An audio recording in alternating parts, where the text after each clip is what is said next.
Que va-t-il m'arriver après ma mort? Y a-t-il une vie après la mort? Vais-je me réincarner dans un autre corps? Irai-je au paradis ou en enfer? Ce sont les questions les plus courantes que les gens se posent lorsqu'ils pensent à la mort. Après tout, est-ce la fin de la vie ou juste le début? Une enquête menée par une chaîne de télévision américaine a montré qu'environ 80% de la population mondiale croit en la vie après la mort et que l'âme humaine est immortelle. Certains disent que lorsque le corps meurt, l'âme est libérée et dirigée vers le purgatoire, où elle paye pour ses péchés, jusqu'à ce qu'elle aille au paradis. D'autres croient qu'ils se réincarneront dans un autre corps et reviendront vivre sur terre, une fois de plus. Et il y a encore ceux qui croient qu'ils dormiront dans leur tombe jusqu'au retour du Christ. Quoi qu'il en soit, il y a beaucoup de confusion sur ce qui nous arrivera après la mort. Cependant, toute cette discussion devient inutile lorsque nous regardons la Bible qui est la parole de Dieu, car elle nous apporte les réponses à toutes ces questions de l'humanité. Et c'est pourquoi, dans la vidéo d'aujourd'hui, je vais vous montrer 5 faits sur la mort qui vont vous choquer.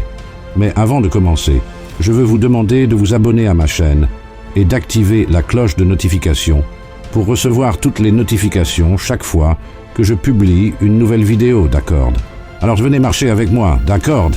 Allons-y. Le premier fait est que les morts ne peuvent pas entrer en contact avec les vivants. Une autre croyance très répandue parmi les personnes de différentes cultures et religions est que les morts continuent d'influencer la vie de ceux qui sont vivants et qu'ils peuvent leur révéler des choses cachées. Et le film bien connu qui illustre cette situation est Ghost, mais cela ne correspond pas à ce que dit la parole de Dieu.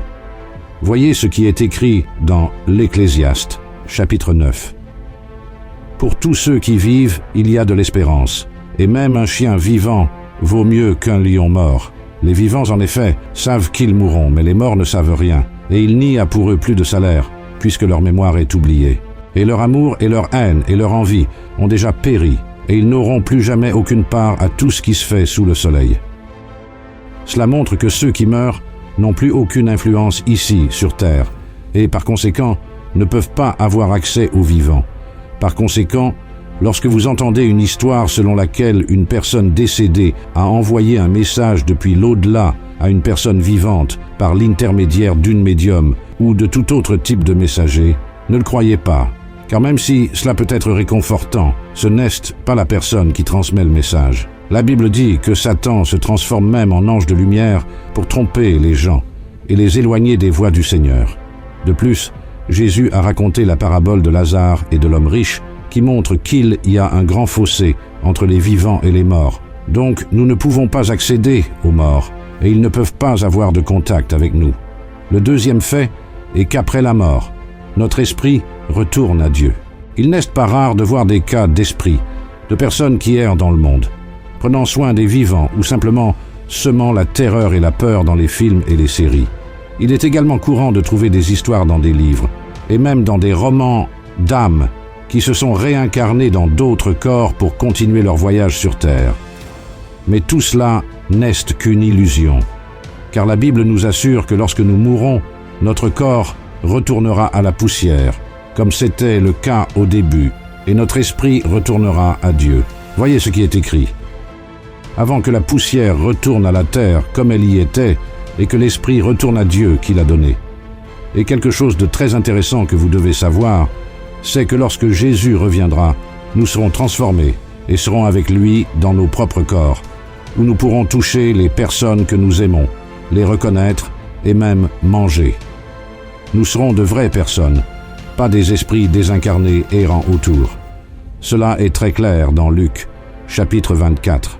La Bible dit qu'après sa résurrection, Jésus est apparu parmi les disciples, et en l'entendant, ils furent surpris et pensèrent qu'ils voyaient un esprit. Mais Jésus a dit, « Mais il leur dit, pourquoi êtes-vous troublés, et pourquoi pareille pensée s'élève-t-elle dans vos cœurs? Voyez mes mains et mes pieds, c'est bien moi, touchez-moi et voyez, un esprit n'a ni chair ni os, comme vous voyez que j'ai. » Et en disant cela, il leur montra ses mains et ses pieds. Comme dans leur joie, ils ne croyaient point encore, et qu'ils étaient dans l'étonnement, il leur dit, « Avez-vous ici quelque chose à manger ?» Ils lui présentèrent du poisson rôti et un rayon de miel. Il en prit, et il mangea devant eux. Le troisième fait est que lorsqu'un chrétien meurt, il va directement en présence de Jésus. Si vous avez déjà donné votre vie à Jésus et l'avez reçu comme votre sauveur, votre âme ira là où Christ est lorsque vous mourrez. C'est ce que Christ a dit au voleur qui a été crucifié à côté de lui. Aujourd'hui, tu seras avec moi au paradis. Dans la Bible, le mot paradis et l'expression le sein d'Abraham, que nous lisons dans Luc 16, 22, étaient deux expressions utilisées par les Juifs pour symboliser l'état de bonheur et de repos que les fidèles auraient après leur mort.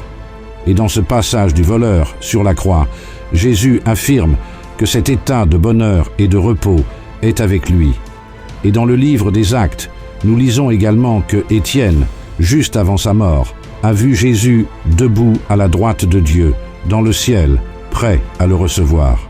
Alors qu'il était lapidé, Étienne a dit « Seigneur Jésus, reçois mon esprit », ce qui signifie que l'esprit d'Étienne, au moment où il quittait son corps, est allé en présence de Jésus. Enfin, nous avons aussi un enseignement de l'apôtre Paul. À la fin de sa vie, Paul était emprisonné et attendait le jour de sa mort. Mais il n'avait pas peur de mourir.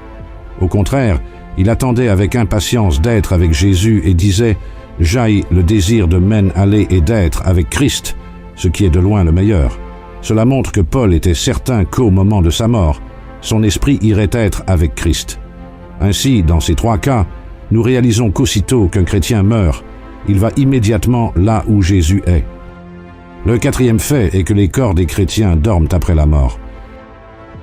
La traduction du mot « dormir » dans la Bible a deux significations différentes. La première se réfère à la période de repos que nous avons tous quotidiennement. La seconde se réfère à la mort du corps, comme cela s'est produit avec Lazare, qui a été ressuscité par Jésus 4 jours après sa mort. Voyons ce qui est écrit dans Jean, chapitre 11.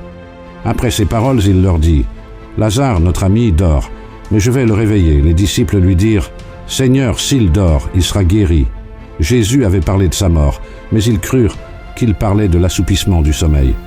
Alors Jésus leur dit ouvertement « Lazare est mort, et, à cause de vous, afin que vous croyiez, je me réjouis de ce que je n'étais pas là. Mais allons vers lui. Voyez ceci, frères. Il est important de savoir que le mot « dormir » dans la Bible s'applique uniquement aux chrétiens. Voyons ce qui est écrit dans 1 Thessaloniciens, chapitre 4. « Nous ne voulons pas, frères, que vous soyez dans l'ignorance au sujet de ceux qui dorment, afin que vous ne vous affligiez pas comme les autres qui n'ont point d'espérance. Car si nous croyons que Jésus est mort et qu'il est ressuscité, croyons aussi que Dieu ramènera par Jésus et avec lui ceux qui sont morts. » Les corps des fidèles sont décrits comme étant endormis, dans un langage symbolique très courant dans le Nouveau Testament, pour se référer au corps de ceux qui sont morts avant le retour de Jésus, et non pas à l'esprit et à l'âme. D'accord. La preuve de cela se trouve dans Matthieu 27, 52, qui dit « Les sépulcres s'ouvrirent, et plusieurs corps des saints qui étaient morts ressuscitèrent. » Et le cinquième fait est que les corps des chrétiens se réveilleront au retour de Jésus. Peut-être vous demandez-vous pourquoi nos corps physiques dorment-ils? Se réveilleront-ils un jour? Selon la Bible, oui. Dans 1 Corinthiens chapitre 15, il est écrit qu'après le son de la dernière trompette, à la fin des temps, les corps physiques de tous les chrétiens décédés seront ressuscités, transformés et deviendront incorruptibles. Ensuite, nous vivrons avec Christ et régnerons avec lui dans son royaume ici sur terre. Lisons ce que l'apôtre Paul a écrit. « Voici, je vous dis un mystère. Nous ne mourrons pas tous, mais tous nous serons changés, en un instant, en un clin d'œil, à la dernière trompette. La trompette sonnera, et les morts ressusciteront incorruptibles, et nous serons changés. Car il faut que ce corps corruptible revête l'incorruptibilité, et que ce corps mortel revête l'immortalité. Lorsque ce corps corruptible aura revêtu l'incorruptibilité, et que ce corps mortel aura revêtu l'immortalité, alors s'accomplira la parole qui est écrite. La mort a été engloutie dans la victoire. Amen, frères et sœurs.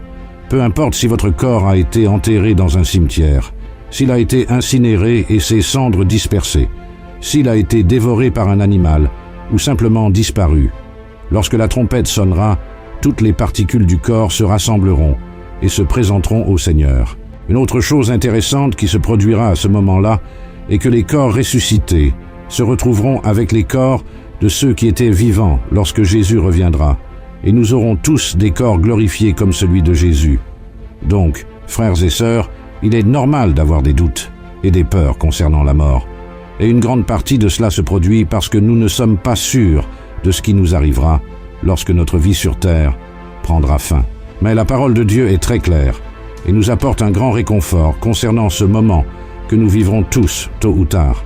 La mort, mes frères et sœurs, n'est pas la fin. Jésus est mort et est ressuscité afin que tous ceux qui croient en lui puissent avoir la vie éternelle, où il n'y aura plus de mort, de douleur ou de souffrance. Par conséquent, croyez à la promesse que Christ vous fait aujourd'hui. Je suis la résurrection et la vie. Celui qui croit en moi vivra quand même il serait mort, et quiconque vit et croit en moi ne mourra jamais. Crois-tu cela? Amen. Si vous avez aimé ce message, partagez-le avec vos amis et votre famille, et abonnez-vous à ma chaîne. Que Dieu vous bénisse, et à la prochaine vidéo.